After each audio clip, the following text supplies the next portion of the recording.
আসসালামু আলাইকুম। আজ আমি রান্না করব শীতকালীন সবজি দিয়ে মজাদার নরম খিচুড়ি। তার আগে আমার চ্যানেলকে এখনও যারা সাবস্ক্রাইব করেননি প্লিজ সাবস্ক্রাইব। এবার আমি চলে যাব রান্নায়। আমি মজাদার খিচুড়িটি রান্না করার জন্য এখানে নিয়েছি 1 পট পরিমাণ ভাতের চাউল এবং 100 গ্রামের মতো মসুরের ডাল। এখানে দিয়ে দিলাম আলু, দিয়ে দিলাম ফুলকপি।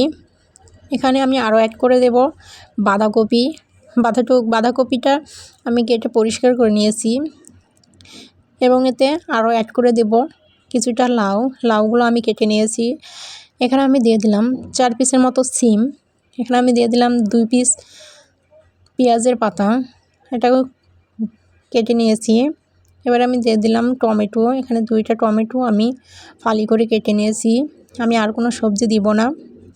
এখানে আমি দিয়ে দিলাম পেঁয়াজ এবং কাঁচামরিচের ফালি। এবার আমি এখানে অ্যাড করে দেব 8 থেকে 10 কোয়া রসুন। এখানে আমি আর কোনো সবজি দিইনি, আপনারা চাইলে আরও সবজি দিতে পারেন। এখানে আমি বাটা মশলা অ্যাড করব, শুধু জিরা বাটা হাফ চা চামচ। এখানে আর কোনো বাটা মশলা আমি দিব না। এবার আমি চলে যাব গুঁড়া মশলায়। এখানে আমি গুঁড়া মশলা হলুদ দিব সামান্য পরিমাণ।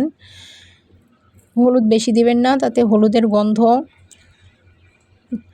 খিচুড়ির স্বাদটা নষ্ট করে দেবে। এখানে আমি দিয়ে দেব লবণ স্বাদ মতো এবং এখানে অ্যাড করে দেব এবার আমি সাদা তেল আপনারা পরিমাণ মতো দিবেন। এবার এটা আমি ভালোভাবে নেড়েচেড়ে মিক্সড করে নিব। ভালোভাবে নেড়েচেড়ে মিক্সড হয়ে গেলে এটা আমি নিয়ে দিব চুলার উপর বসিয়ে দেব এবং 5 মিনিট এটা নেড়েচেড়ে কষিয়ে নিব। এটা অবশ্যই নাড়াচাড়া করে দিবেন, না হলে নিচে ধরে যাবে। এটা ভালোভাবে নাড়াচাড়া করে 5 মিনিট কষানো হয়ে গেলে এখানে আমি অ্যাড করব গরম পানি। এখানে গরম পানিটা দেওয়ার চেষ্টা করবেন, গরম পানিটা দিলে খিচুড়ির স্বাদটা ভালো হয়।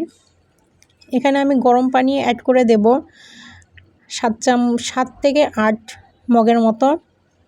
এখানে আপনারা পরিমাণ মতো পানি অ্যাড করে দেবেন।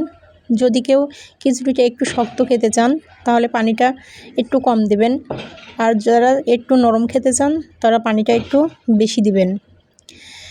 এখানে আমি আমার পরিমাণ মতো পানিটা অ্যাড করে দিলাম। এবার ভালোভাবে মিক্স করে নাড়াচাড়া করে ঢাকনা দিয়ে ঢেকে এটা সেদ্ধ হওয়ার জন্য চুলায় বসিয়ে দেব।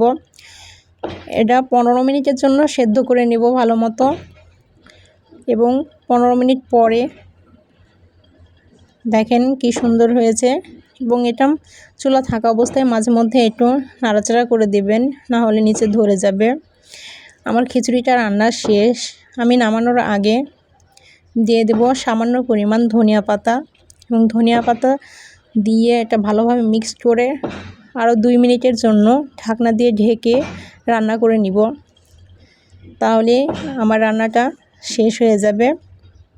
আমি এটা জাস্ট 2 মিনিটের জন্য ঢাকনা দিয়ে ঢেকে দিলাম, ব্যাস আমার রান্না শেষ। এবার পরিবেশন দেখেন অনেক সুন্দর হয়েছে। খিচুড়িটার টেস্টটাও ছিল অনেক মজা, আর তার সাথে যদি থাকে আমের আচার তাহলে তো জমে যায়। ধন্যবাদ সবাইকে।